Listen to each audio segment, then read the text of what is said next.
कराची के लड़के से शादी के लिए पाकिस्तान आने वाली अमरीकी खातून जिन्ना अस्पताल कराची के स्पेशल वार्ड में जेरे इलाज। डॉक्टरों की टीम का इंकशाफ कि अमरीकी खातून जहनी बीमार बाइपोलो डिसऑर्डर में मुब्तला।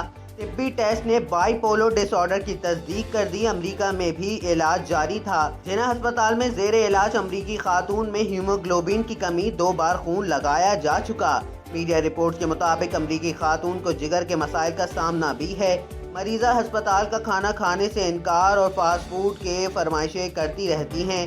JPMC के डॉक्टर की टीम का कहना है कि मरीजा के जिगर से मुतालिक टेस्ट LFT की रिपोर्ट भी सही नहीं आई। माहिरीन सेहत के प्रोफेसर डॉक्टर मोहम्मद इकबाल आफरीदी ने कहा कि बाइपोलो डिसऑर्डर एक नफ्सियाती बीमारी है जो ख़त्म नहीं होती, लेकिन दवा और थेरेपी के जरिए उसे कंट्रोल किया जा सकता है।